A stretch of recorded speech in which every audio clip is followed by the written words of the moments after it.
Hey guys, welcome back to What the Hunt. Andy and Devin here. We're going to put out a little goose spread now that on the off season, just kind of show everybody a little idea. It's just going to be a little mock setup. So if we were hunting this field, we'd have our hides sitting right up here against these trees. And with the wind that we have, so we're going to be facing, we'll make our spread like we're facing this way because the wind's from our back. We're going to have a off-center hide though from this particular situation just because of, well, there's not much of a hide.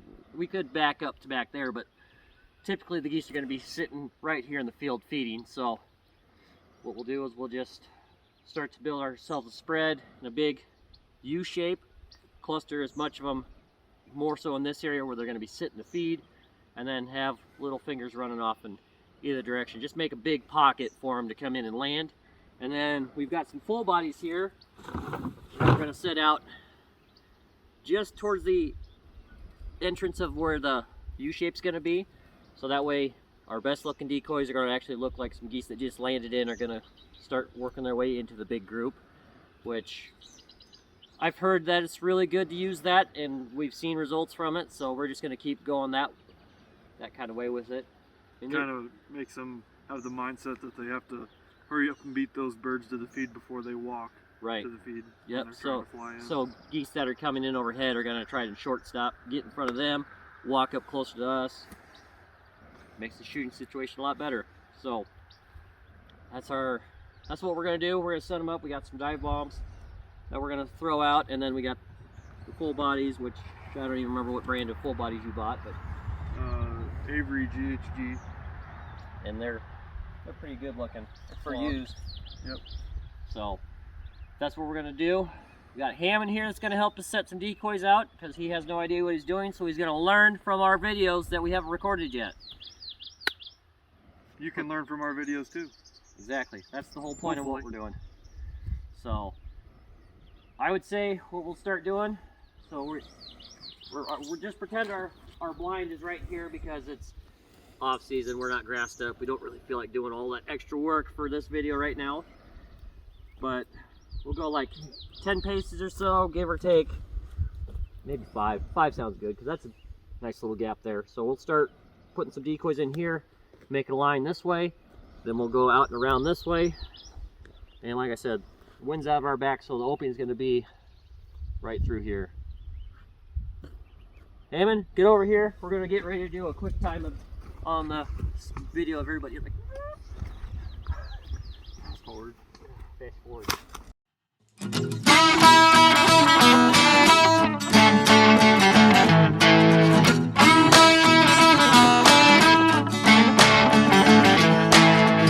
When you're setting these out, kind of face them some different directions so that no matter which way that the birds catch their eye, that they see the image. You don't want to have them all looking like this. Maybe have a couple like that, a couple like this, something like that.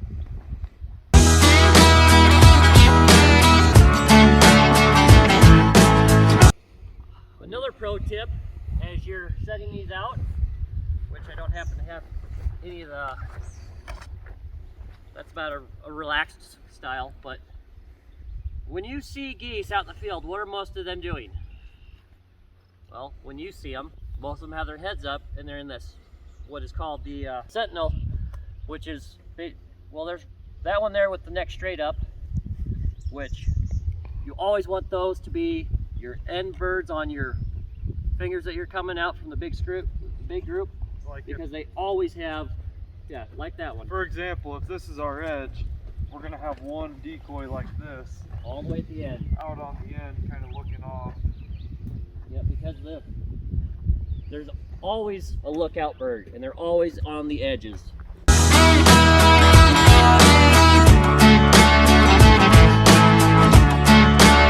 And your feeders, you primarily want to have them up here in the big huddle of birds.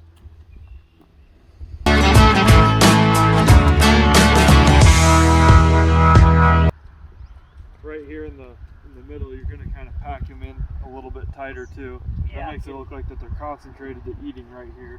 Yep. Whenever you set up spreads, sometimes if the birds don't like it, might have to get up and just move a few of these around just to find something that they do like. Yep.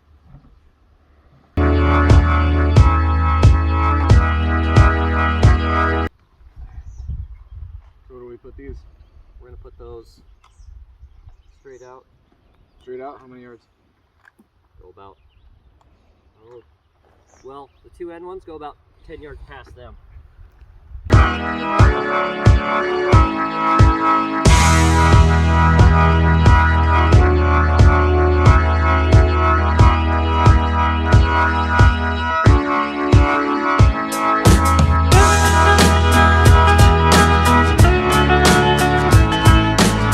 Also brought along a few of the dive bomb mallard silhouettes just for a little diversity, some color, help everything pop a little bit. And just in case you have ducks, it helps. Yeah, in case you get a little bit of ducks coming in, this will help. That way when you're sitting there and you start calling them on your duck call, they can actually see a duck and go, hey, there's where the sound's coming from.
Alright, so we just got done making our spread. It actually turned into more of a J shape based on the wind. We did a little bit of talking as we were setting it up. So we got the wind is coming down. We're going to have the birds coming at us and they're going to just see this shape and then we'll just come in and land.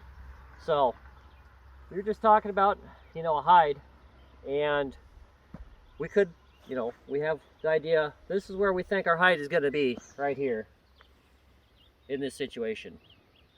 Now, a lot of people that are newer to this would probably think, well, this is the way our blinds, or this is the way our decoys are set up. Let's put the hide directly behind them, which is not a bad idea. We have a space here we could easily set up in, cut it all out to where we can put our blind up and be fine.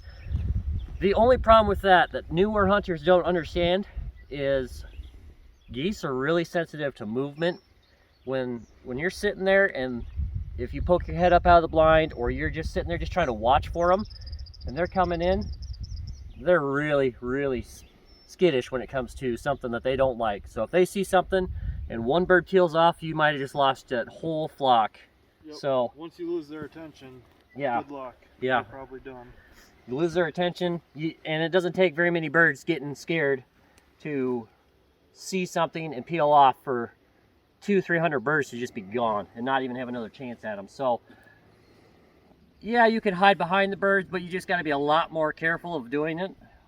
Or you can hide in the birds, because we've done that before too on hunts where you actually lay down in your spread, and that works really, really effectively, just as long as you, like I said, you got to hide. Ideally, like if we laid in the spread, we'd have some taller socks. Yep. About in this range right here. Help break up your outline. And we'd be laying right here. Yep. Which we learned some tricks of that in Kansas, which maybe we can do a video on how to do a layout. Yeah, we could definitely do a layout setup, but we got to buy more decoys for that. I'm hoping we get 10 to 15 more dozen this year. So and some socks too. Well, yeah, socks. Socks are a lot cheaper than the silhouettes. Which makes no sense. Well, cheaper materials. So yeah, that's some different stuff we'll go over later on as we get bigger spreads. But yeah, if this would be our ideal with this setup, you tucked in back here, we're about 15 to 20 yards off the kill hole. Birds come in, take them, come up, empty your guns. Hopefully have your limit. Like first volley. That's kind of easy to do here in Iowa when you can only take 2 birds for the first half of the season. Yeah. Because Canada's, you take 2 of them, then after November 1st you can take 3 of them. They're tricky to hunt here in the first half of the season. Yeah, too, they are because it's warm they're out. well, they're not it's desperate for food. yeah, warm, food's plentiful. They've got all this room that they can fly around in and just bypass you completely and not even go to the same field 2 days in a row. Unlike some other places that have all these different kinds of crops, we have corn, abundance of corn. Yep. And it's so easy to get to. Yep. So they can feed where they roost if they want. Yeah. And this property right here that we just set this up on, there is 5 different fields on it. So we could set up in this field, they could go 300 yards the other way and be on a totally different field, not even care to land here again. So it's just one of them things where you got to scout, absolutely got to scout, especially when you're gonna field hunt, because the birds, they might love it one day, they might hate it the next, and you just gotta pattern those birds, see where they're getting up from, see where they're going, where they're landing all the time, because you can, if you're not going to be on the exact same field, you can always pick a field in between where they're getting off their roost and where they're most likely going to go, and you can do what is called trafficking the birds, which is just setting your spread midway from point A to point B and then just bringing them in. So, and like I said, Iowa, you can only shoot 2 birds for the first half of the season, so all you need is 2 to 4 shots realistically to get your bird in, or birds, and be done for the day. So, Hammond. Yep. Being that you're still really new to all this Yep. goose and duck hunting, did you learn what we were trying to get across today? Yeah, absolutely. The whole idea of these silhouette layouts, I always watched you guys do it last season, and I just kind of put out randomly, but now that I got the idea of it, makes a lot more sense. You set out your full bodies outside of the sentinels. Works out way better, as far as I can tell. Does it make sense to you, like where the birds are gonna die? Yeah. Ideally. Absolutely. Right here. Yep. So, Ideally. yeah, right between the full bodies and this open hole between the silhouettes is where we want to be shooting at the birds. Kill zone. So yeah, that's the kill zone. And really, I mean, that's about it. I mean, you got any closing statements you got there, Derv? Not really. I mean, this is gonna be your biggest bunch right up here. This is just kind of my overview of it. Your biggest bunch of it right here. Kind of want them winged out to make them feel comfortable to land centered, which doesn't matter in this little narrow shoot all that much, but this is ideally, we're showing you for a big field. Yeah. A few 100-acre field. Yep. A lot of times they're not this simple to set up in, because this is just a little itty bitty strip of. This is just an easy spot where my truck's just right over there and Tucker's over there, and we just decided we'd jump out, set up here. But yeah, then the idea with these full bodies out here is that they're kind of walking into the blind, so that it creates competition for the birds that see the spread, that they want to hurry up and beat these other birds up to the feed. Right. And that's what we're trying to replicate here, is all the birds are right here feeding. They're coming in. The birds that are coming flying in want to get in between them and here, and that's going to put us at a better shooting position than anywhere else. And that's another reason why I like the idea of having a side setup, setting your blind or your hide over here off the side, because you're a lot closer to the kill hole, for one, and then for two, the birds aren't going to see you when you're sitting off to the side. So the idea for using the full bodies out there instead of up here is that the geese should have a better visual of those first. Yep. So as they're flying over them, everything will look fine. And if something doesn't look right up here, Yep. then it'll be too late. So They'll be dead by then. I got a question as a rookie waterfowl hunter. I see you got duck silhouettes out here also, obviously, just in case ducks come in. Now, is there any species of duck silhouette or decoys or anything that would not work well with the Canadians? I don't think so. Pretty much everything would work. Mallard is just your standard Yeah, and we've got 5 dozen mallards to throw out here. We Yep. just didn't because A, time consumption for setting all that out, and B, you're not going to see that big of a group of mallards in with the geese. Right. You're going to see some, but it's not going to be like 60. So Also, there's no specific species that do work and don't work. It's well, just, also it kinda if you're works. hunting ducks, you can still just use Canada decoys and do just Because fine. we did that in Kansas. We hunted over the Canada decoys, and we killed, what, a dozen ducks that one day? Yeah, maybe throw a mojo or two out if you want, or I mean, But- they love feeding with geese, so They'll go in no problem. The only thing, though, is if you're going to throw a mojo out here with this setup, make sure you have a remote, because that's going to flare your geese with Yes. those spinning wings.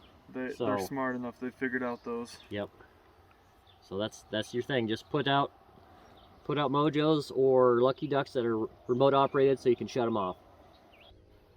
And when none of your buddies ever want to help you pick up decoys, you just do this. It's as simple as that. See, boys? Thanks for helping us pick Yeah. up. Thank you, buddy. You betcha. By the way, if you don't have many decoys and you find somebody to go hunting with, make sure you do your fair amount of work of helping pick up, set up. Don't do anything out of your own means. Ask somebody if you need to know where to put something, but that's the easiest way to get invited back time and time again. And don't forget, after you do a big spread like this, especially with a whole bunch of people, there's going to be shells and wads all over the place. Make sure to pick them up. Yeah, anything you can find, get it picked up. I mean, we just opened these bags right before we started setting up. We have shotgun shells in them from last season yet that we forgot to clean out. So, yeah, always do your best, especially if you're on a farmer's field that you went and asked permission for.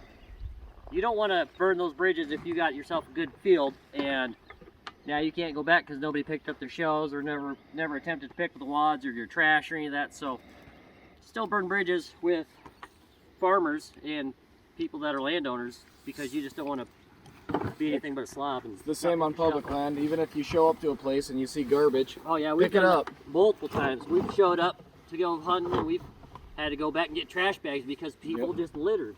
Yeah, pick them up. just- Conservation's on everybody. it's just one thing that hunters have a bad enough reputation anyways for basically no reason. Well, there is reasons because there is some bad ethical hunters out there, but we have bad enough reputation anyways that if you do little things like that, people will notice. Yep. Plus, it makes you feel good at the end of the day that you cleaned up the environment. Well, that's it for today's episode. Don't forget to like, Share, subscribe, comment. Check out our Facebook, YouTube, Instagram. We have that giveaway going away on the Facebook. Oh, yeah. We're really, really close to our quota on that. What So do we need? Like another 15. No, it's less than that. It's like, it's like 5. 12 or 13. Okay. Okay. I don't know. It's not that many. So anyways, don't have too much fun, bud.